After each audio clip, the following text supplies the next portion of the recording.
Come all of you good workers, good news to you I'll tell of how the good old Union has come in here to dwell. Tell me, which side are you on, boys? Which side are you on? Tell me, which side are you on, boys? Which side are you on? Welcome to Organising Interviews, the show where we interview organisers and activists. Today we have Claire Walden from London Renters Union. Hello, Claire. How are you doing today? Yeah, all right, thank you. Yeah, how are you doing? Yeah, not bad, thanks. So London Renters Union, what is it? What does it do?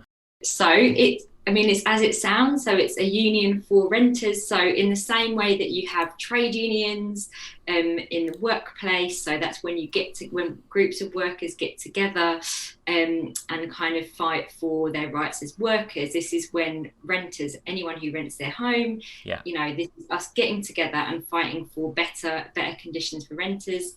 And it means a couple of things. It means kind of supporting people to deal with and solve their housing issues that exist now. So whether that be, we've got a member today who's got water coming through the ceiling. So we've got members down at their estate agent kind of demanding that is fixed immediately. So from the more immediate issues like that to also kind of building power and campaigning for our housing system to completely change. So to move beyond the kind of for-profit model that we have at the moment, where people are encouraged to kind of buy housing, hoard it, and then rent it out at extortionate prices. Yes. But we believe that kind of housing is a human right. Everybody should have a good home. So we're also kind of campaigning for systemic changes to the housing system and the way that housing is run in this country. That sounds absolutely fantastic. Full disclosure, my partner Natalie works a lot with the union, so I've heard a lot of these horror stories, water coming through the ceiling. I've heard of, people getting kicked out illegally, all sorts of, horror stories, really. And I think that, as time goes on, eviction resistance and pushing back on landlords, it may well become more and more of a pressing crisis. Would you agree? Mm-hmm. Yeah, so kind of what happened last year, obviously the pandemic began. Lots of people struggled to pay their rent because they weren't able to go to work. Hundreds of thousands of renters fell into or ended up in rent arrears because they couldn't pay their rent. And the response from some landlords to that is to kind of move to evict the renter from their home. And it's interesting. I think we have seen definitely an increase in the numbers of renters being evicted and being evicted illegally as well, which is when landlords kind of do it by force or through changing the locks and that kind of thing. But we haven't kind of seen the tsunami of evictions that was being predicted at one point, and it seems more of like a slower trickle, because the government measures that were put in place didn't stop evictions, but they kind of slowed the process down, basically. Right. Yeah. I actually recently spoke to a friend who has some legal experience, but she is in the US, so their renters situation is a little different. And, for example, here, when landlords have gone through the correct channels, which frankly isn't the majority of the time, they bailiffs can show up to evict you. But in the US, it's the sheriff's department, and it can often be a very militarized situation. So it's quite different in that way. Do you know of kind of differences for the renter situation internationally, and also I suppose also locally? Is London Renters Union specifically different to other renters unions in the UK? What's the difference internationally or here? You're showing me up here.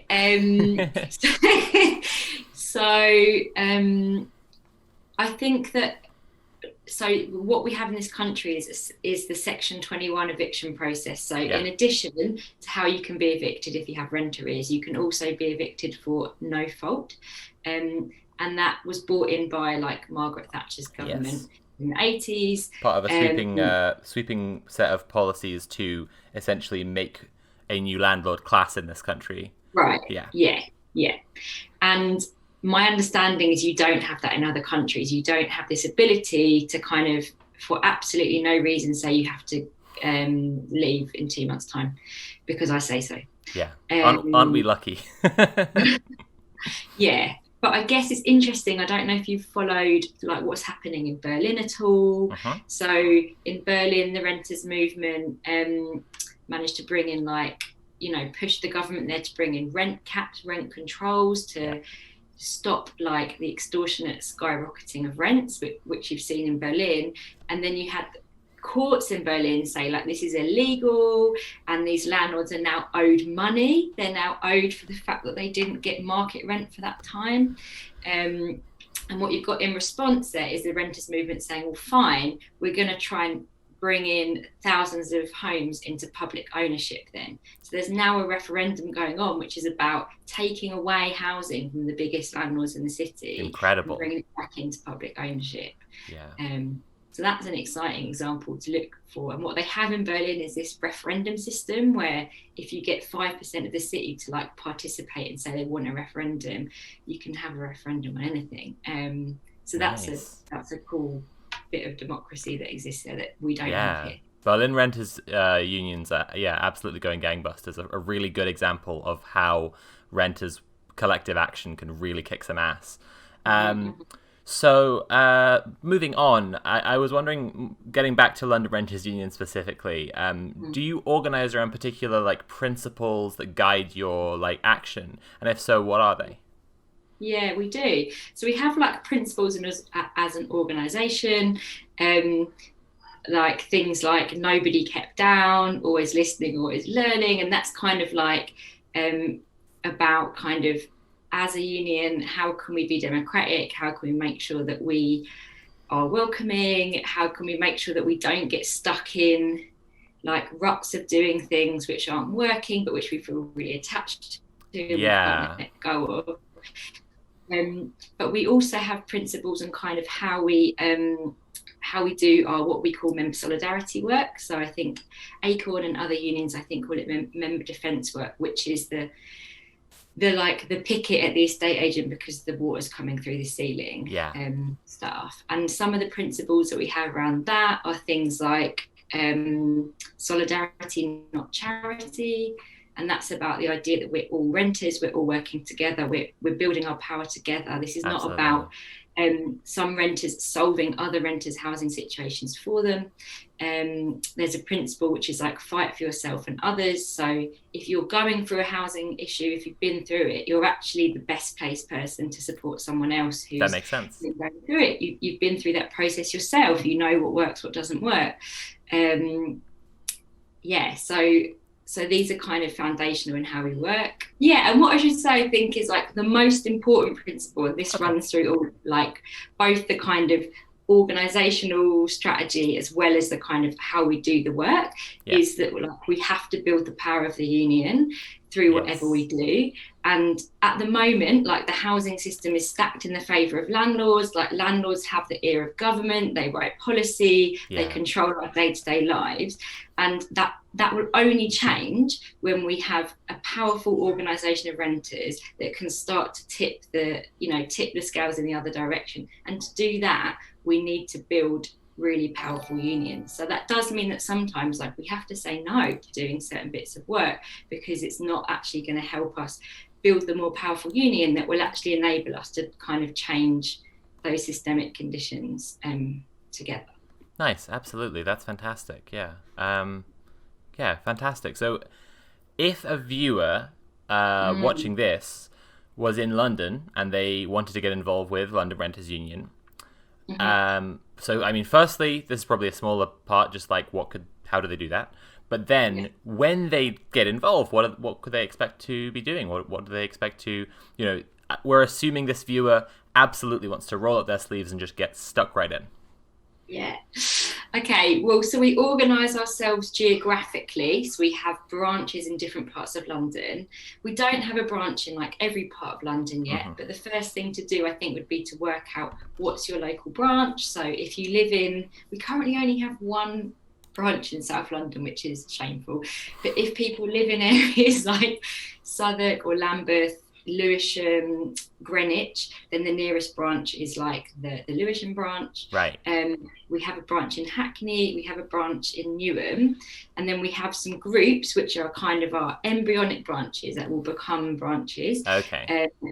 They're being set up in Haringey, in Tower Hamlets, this is testing me now, in Brent, and there's smaller groups than that also in Wandsworth and Camden. So it would be to kind of work out which is your local branch. You could get in touch via email to say you want to get involved. That's hello@londonrentersunion.org. And once you're involved, you can then, I mean, there's kind of two main things that you could do. So you could do kind of meeting other members and like doing outreach. So that's by doing things like door knocking or talking to renters on a stall. Mm-hmm. I've done a bit of that myself, actually. Yeah, cool. How did you find it? Very nerve-wracking, yeah. Maybe we'll get back to it in a second, because I have a question that might be more relevant to that, actually. Okay. And then the other bit that's kind of a main piece of what we do is the like member solidarity bit. So that is kind of supporting members with housing issues and supporting members to have public disputes around their housing issues. So we had someone whose deposit was like £2,000 of their deposit was kept by an estate agent. And the Lewisham branch kind of took on that estate agent, took action, had a negotiation, and ended up like the member getting paid most of their money back. So, you know, a member could support that process. So you could support like with action planning, or you could support by showing up to the action on the day, or like making placards for people to hold, or coming to a meeting and bringing a bit of food if it's an in-person meeting, or if you want to, like it could just become your whole life. You can just be going from meeting to picket. But yeah, there's, you know, it's some people love kind of confrontation and they love standing and shouting at estate agents, and some people want to like support, resource others to do that, and like all of those forms of labour are necessary and welcome. Yeah, well, I suppose actually I'll skip ahead and ask that question now then, because so I obviously am a trans person, and like going to the outreach stall with London Renters Union was a bit of a nerve-wracking experience for me, because just, you know, confronting the general public can be a bit of a scary thing. So the question that I have here is, I know that my audience are concerned about safety and about accessibility. So firstly, what does LRU do to make sure that people feel safe and included and not at risk of, you know, bigotry, discrimination within the organization, and also like that the organization might expose them to, for example, like a public outreach? And secondly, how do you organize in a way to make sure that your organization is still accessible? Like, so, for example, someone with a serious disability who can't get out, or someone who like has kids or a full-time job, or both. I mean, you know, how can these people like who don't have the time or ability get involved? Yeah, for sure. So you've hit on something really big and important here. I just want to try and make sure that I give the question like the energy, the attention it deserves. So I think that what I firstly want to say is like we cannot, in a sense, guarantee the safety of our members. Like when we go outside, like that is, do you know what I mean? Like we did a picket of an estate agent a few months ago where like they tried to put the shutter down on like our members' heads, and like people nearly got really hurt. And Jesus. Like, yeah, so we're not in control of that, but the sort of steps that we take to be as safe as we can be within that is, for example, doing things in groups. So like going to confront an estate agent with 2 other people is obviously riskier than doing it with like 30 people. And the same as being on a stall, like being in a group of 5 or 6 is safer than being an individual. So a bit of a sense around like safety in numbers when we're out doing stuff together. I think in terms of like the risk of bigotry or discrimination within the organisation, we have 5,000 members. Like that stuff will we are, you know, we're all within a society that has trained us to be racist, homophobic, transphobic, and all that stuff. We all carry that within us. So absolutely. of course, I'm myself and others, like we all act in ways sometimes which fall below our values. So I think that, we do have like a bit of a policy on kind of how we try to deal with things when this happens, and like we would always seek a kind of a conversation first and foremost if people are open to that, and we have our coordinating group, which is our elected leadership body. And basically, if something happens and a more kind of conciliatory approach, I don't know if that's the right word, but hasn't worked, then a complaint can be taken to the coordinating group, who can kind of act on it accordingly. And we have a kind of complaints committees type thing within that, who are currently working on like some issues around complaints between members. I think something to mention on this is that what we say is that we don't get involved in disputes between housemates. So it's not uncommon that like someone is bullied, often with like prejudice and discrimination within that, by another housemate, but we can't kind of launch a dispute around that. And the reason for that is there isn't a clear power holder within that. So if you're being harassed by your landlord, there's clearly this massive power differential, and we can go to the landlord and say stop. It's complicated when it's happening in the home also, because like often the answer to that is like somebody needs to move out, and like we don't want to make any renter homeless. So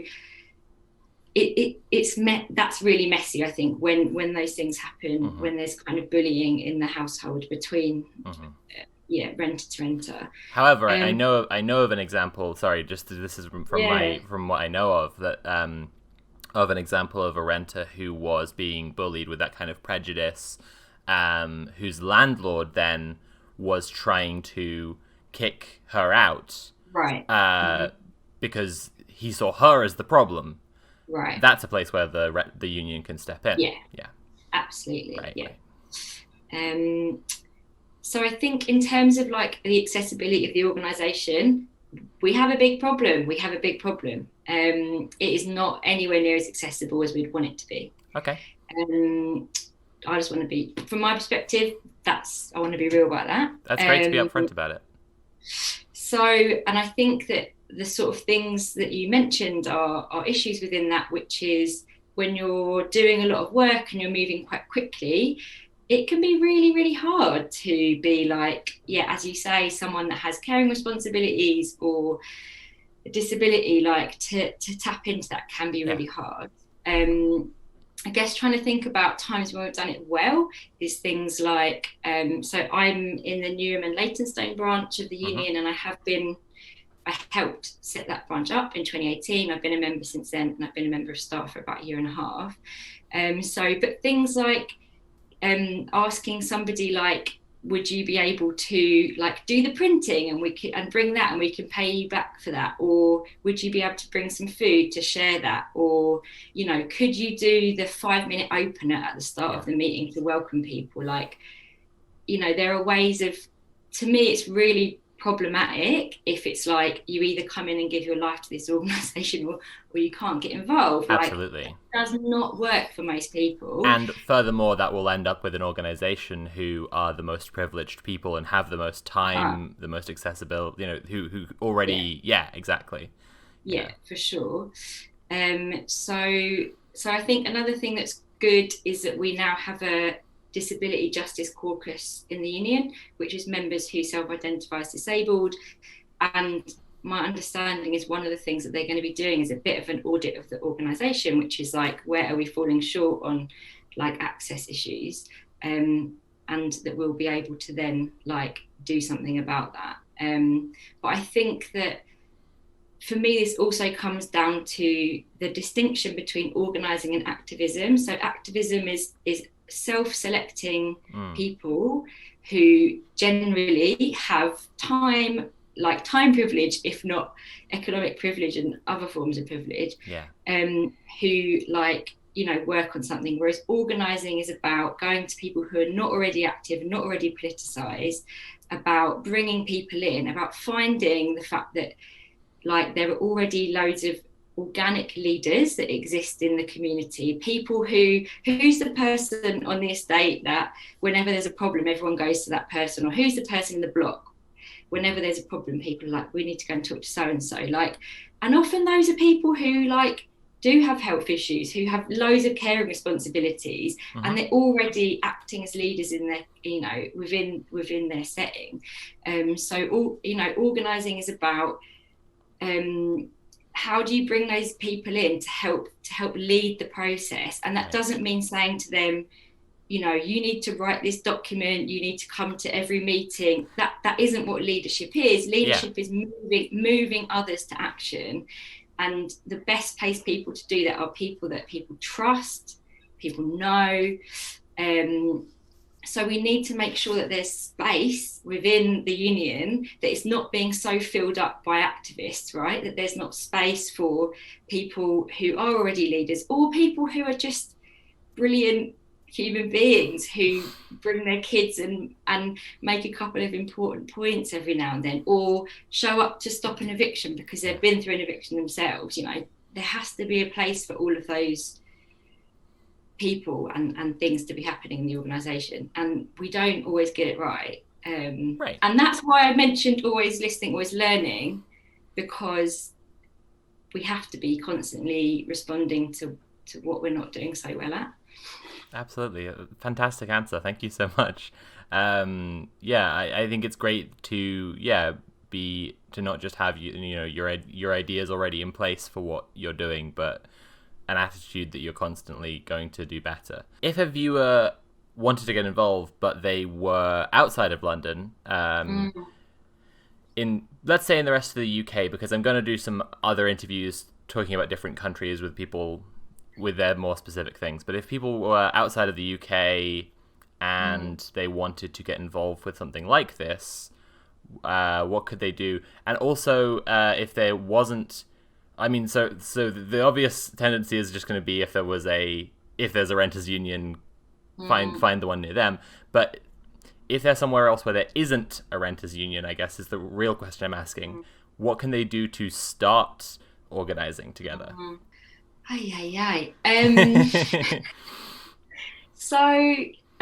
just going to say, if people are in, a lot of other major cities do have renters unions, or have ACORN branches now. And ACORN is, I think they describe themselves as like a community union, but in reality, a lot of what they do is housing stuff. They work differently from us, but they are a comparable organisation. You've got Living Rent up in Scotland, who are brilliant tenants union.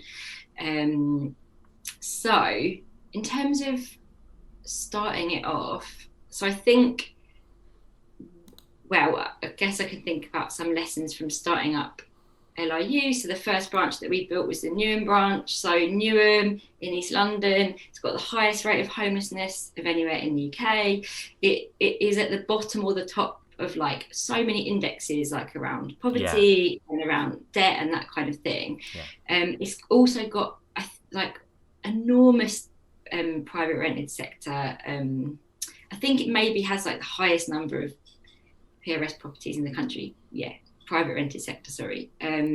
So first thing that we did there was like a massive round of like door knocking, stalls, talking to community leaders, sitting in the libraries in places, talking to people at churches, food banks, door knocking, seeing could we get 100 people to sign up to the union.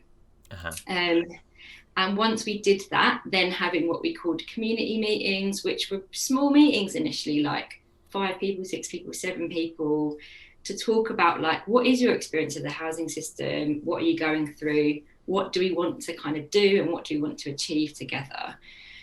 And then from there, having had a set of those, then having like a bigger meeting, bringing together the different folks from that community meeting. And then Newham's a big borough, then finding our little home within it. So initially that was an area called Forest Gate, because we had found several people who wanted to be involved in that point. And then we kind of started doing some bits of member solidarity. So the first ever dispute that we won, which is yeah, just kind of when I think about it, like a member called Nana, him and his daughter had been living in this really kind of damp, disrepair flat for like a really long time, really, really many years. First thing that we did was like go down to this estate agent with a handful of people. By the end of that day, they'd already sent the contractor around to like start dealing with the issues. And we also kind of said to Newham Council, like, this person's been on the waiting list, housing register for ages, like, and this never happened. So I don't even know if I should say it, but like Nana then got put into council housing like a few months later. Wow. That has never happened since. Okay. So I don't know if that is to do with us or not, because it was just a blessed first time. yeah, housing register is its own beast. But sure. So that was the first thing that we ever did. And then it was easier to keep door knocking and saying, oh, you've got a disrepair issue. Well, yeah, I remember Nana had a disrepair issue, and then it got, we did this and then it got fixed. And then, just continued to kind of build up the membership through kind of outreach, through welcoming meetings, and through kind of taking action on people's housing issues. And then also identifying some kind of themes that like were about Newham. So temporary accommodation, which is the housing that, if the council says, yes, we have a responsibility to house you, but we don't have council housing, which is like an endemic issue in London. Yeah. You get put in temporary accommodation. The standards are often really bad.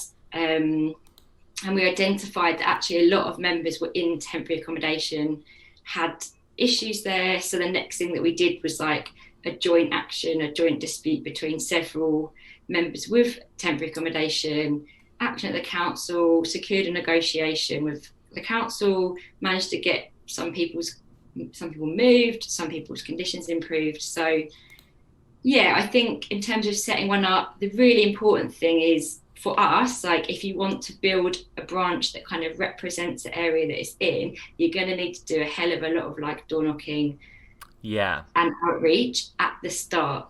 And when you do that, you're more likely to kind of have people in the organisation from the start who are from like the full breadth of what it means to be a renter. And obviously you've got, on the one hand, like you have really Harry Kane's a renter, right? You have like really rich people can also rent their homes, and it goes all the way through to like people who are homeless, who are living in temporary accommodation, who are treated so badly within the housing system. And the thing about London is you've got that massive breadth of people and breadth of conditions. Absolutely, Thank you so much for telling that story. Like that's very encouraging. I think people are really going to like that. One thing, this is just to spread the information about it. A lot of people, when I mention renters unions, will reply and say, I care about this. This is obviously an important issue, but I'm not a renter. So what can those people do? That's a good question. I guess so we have a solidarity membership that is for people who, for example, might own their own home but want to support like the London Renters Union to do their work. So they would be welcome to do that. And obviously you have things like a lot of people have to stay living with family because they can't afford to rent, and and are they themselves renters or not? There's a difficult thing there. That's a lot of the responses I get as well. Like it's actually the majority. Some of them are, I own my home, but the majority are, I'm still living with my parents, so I'm not a renter. Yeah. So I think that like those folks are still welcome in our spaces, and I think that there might be certain times, like certain votes or something, that it's not appropriate for them to take part in, like as people who have a different type of membership maybe, but sure. But ultimately they are, if they're living with family and they can't afford to move out, they're still being, that's the impact of like our financialized, they're just another person being screwed over by our terrible system. Absolutely. So I would say that they are still someone who's massively impacted by the housing system that we live in. And we have had members who live with family and have supported actions to happen or supported other members who have been going through stuff. So yeah. Okay, that's good. That's good to hear. So this question's a little bit broad, and it's a bit about the future. And if you don't want to predict too much for the union, that's okay. But I suppose, okay, this is how I'll phrase it. I've seen concerns and criticisms of renters' unions as a concept that, and this is a little like the criticism of unionism just generally, but applied to renters' unions instead of trade unions, is that in working to mediate the conflicts between landlords and tenants, the union is helping landlords to keep existing, to keep on exploiting people. That's the criticism that I've heard. So I guess I'd like to ask about what the plan is for the future and for changing the system and actually, moving to a place where everyone isn't just at the whims of landlords. Yeah. That's really interesting. And for me, the role is not to mediate the conflict. It's to have the conflict. I guess what I would say is, in reality, that because we are so powerless and atomized as renters, we don't have the ability to be in conflict with, for example, our landlord. But having 30 people behind you gives the ability to stand outside your estate agent and say, I'm not going home until I get X from you. But I don't know, the argument around, well, if conditions improve a lot or a bit, will it? I suppose the argument is if you carry out a successful eviction resistance, then at the end of the day, that tenant is then back in, or in some cases, that tenant is back in the rented accommodation, and they still are back to kind of square one of paying rent to that landlord who was trying to kick them out. So the shitty landlord, who we all agree was doing a horrible thing, and it just is doing a horrible thing in general, is still profiting off them, and they're still stuck there. So that's kind of the criticism. Yeah. So I hear that, and I guess what I would say is, in London, if they are a single person who doesn't have prominent health needs, there's no, actually scrap that. If you even if the council take you on and accommodate you, you will be paying rent. You will still be in the private renter sector, because temporary accommodation is not publicly owned. It is landlords make billions of pounds a year off of temporary accommodation, and they get paid thousands of pounds by councils as incentives to take tenants on. Right. So the system has got the whole bit sealed up. It's not that we're keeping somebody in that system who could be living in a nice council house. There aren't any nice council houses. People in Newham are on the waiting list for 20 years plus. And by the time, what that means is you're never going to get a council house, because as your family needs change and some people leave or whatever, you're just not going to get it. But you're right that that's why the systemic demand stuff has to be such a big piece of what unions do, right? And we can't just focus on just the individual issues. So one example, I guess, is we are part of a coalition, the End Section 21 coalition, who did a lot of work around getting the Tories to come out in 2019 and say they were going to end Section 21. What is happening right now is there's the discussions and the lobbying about what does that actually look like and what come out in. There's going to be a renters reform bill that the Tories are putting forward. So the role of more radical organisations within a coalition of groups that we work with is to make sure that we're pushing as hard as we can to make sure that they don't, for example, just make the Section 8 evictions, which is evictions for rent arrears, they don't just put loads more stuff in that, which just makes it easy to evict people via that. So there has to be the kind of, I hate it, but the kind of some level of engaging with the policy stuff. But I think the other thing is I would come back to this thing about the balance of power and this idea that it's only when we have a really powerful organisation of renters that we can change anything anyway. And like unions historically have like won so much, and I think that I think for our generation maybe it's a bit hard to. We haven't seen a lot of that stuff actually. No, absolutely. We have the weekend because unions fought against bosses and made it so that we don't work literally every single day of our lives. Yeah, absolutely. Or even that workplaces aren't chronically unsafe, which as recent as like the 80s and stuff, like people would have the most horrendous workplace accidents, which like massively affected their life. But I guess the point is that like we have to make sure that we are pushing. We don't just get satisfied by the smaller wins, and we do have to keep pushing on a more radical agenda. Like one of the overall demands that London Renters Union have, for example, is no borders in housing, and that means that we support efforts to end the right to rent legislation, which is basically when landlords act as border guards. So they demand to see people's right to reside in the UK before they give them the tenancy. Right. And this is part of the hostile environment. And there's an organisation called I'm going to get this wrong, the Joint Council for the Welfare of Immigrants, who are taking a case to the European Court to basically argue that this is a deeply discriminatory bit of legislation. And we've kind of done bits and bobs to like support that by encouraging members to try and join this case actually that they're going to be taking to the European Court.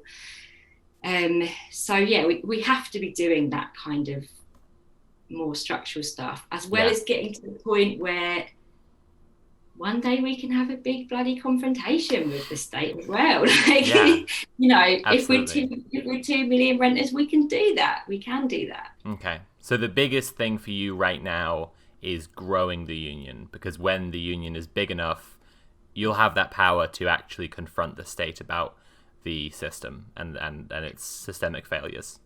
Yeah, growing the union, but also winning now, because every time we win, we show that we're powerful. And building power and demonstrating our power. Like we have to be doing both of those things. Absolutely. Okay, that's fantastic. Last of all, going back to our viewer who's watching, you've given fantastic answers. They're completely sold. They're going to sign up with LRU today if they're in London. If they're not, they're going to check out Acorn. If they're in a place where there's no renters union whatsoever, they're going to follow your advice and really kick some ass doing lots of door knocking. But what mistakes are common? What can they watch out for? What, in your experience, what pitfalls are there that they're going to run into that they can watch out for? Sure. So I guess to go back to this thing about like self-selecting activists. So if you set up a new renters union, or like the people that are most going to be spoken to are like those who can see themselves in the reflection of who you are or what you're doing. I don't know if that makes sense. Absolutely, but, so I guess a pitfall is to like not do enough outreach and like not do enough like that. Yeah, you're only going to build a union or a branch or whatever that is vaguely reflective of who lives in that area, like if you do that a lot. And I think to add on to that, so I don't know if viewers might know about like Citizens UK. They're this kind of pretty mainstream community organisation who what they do is they organise institutions. They organise like schools or churches, and they'll do things like get road bumps built to make roads safer. And I mean, also they were really active in stuff around like the living wage and that kind of thing. Yeah.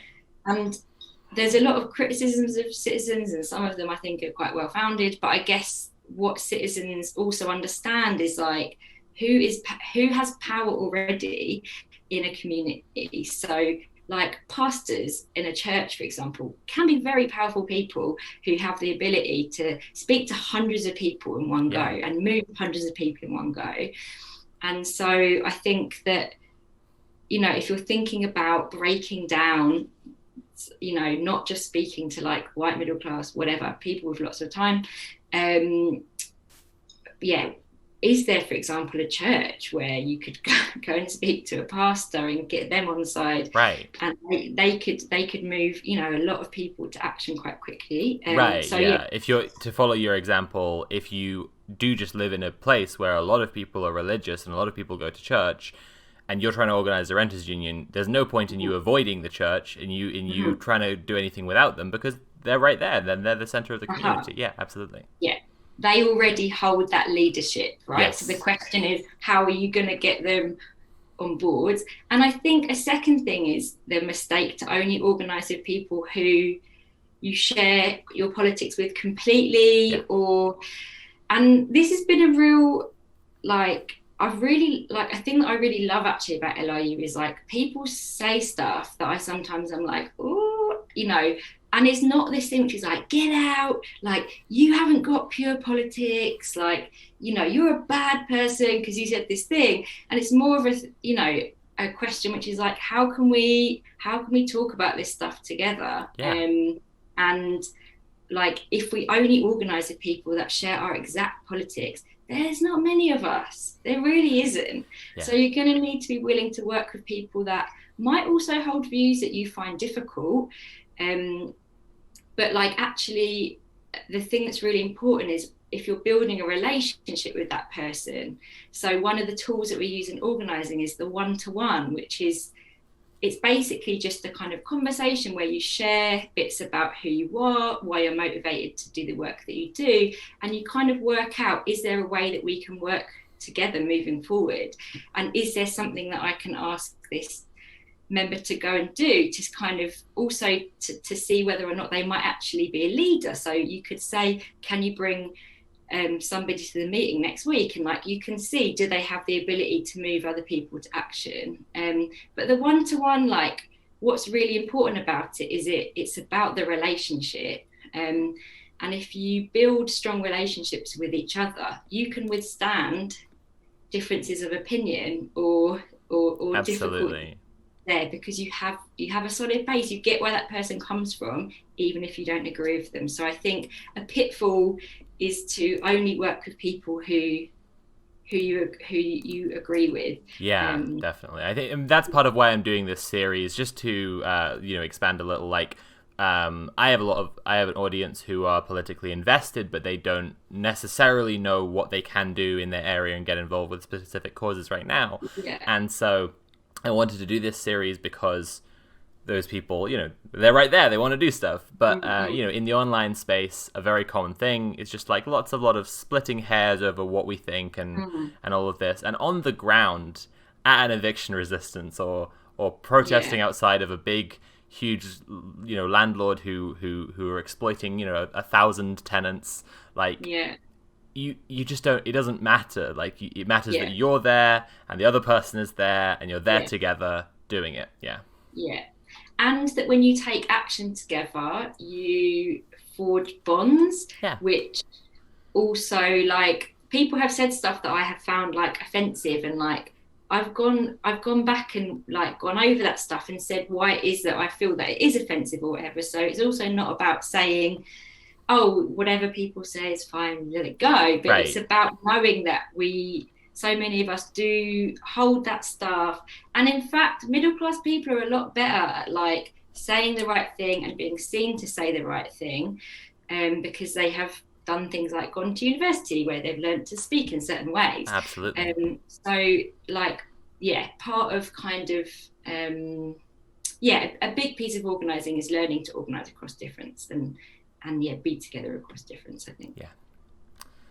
Well, that was fab. Thank you so much. I guess I will put, LondonRentersUnion.org down in the description. Links to probably Acorn and all the other organizations you mentioned as well, if people want to check those out. Anything else? Any other organizations? Literally anything else that you want to shout out before we head off? Oh my god. I guess, okay, so a few years ago, I was a volunteer at Hackney Migrant Centre, which is this migrant centre where folks who mostly are undocumented could come and get support to do things like try and regularise their immigration status or get food bank vouchers and that kind of thing. And I think that there are migrant centres in different parts of the UK. There's a few in London. Yeah. And I guess my experience is these places do really incredible frontline solidarity work, and maybe to look out for them as well. Okay, fab. Thank you so much. Thank you.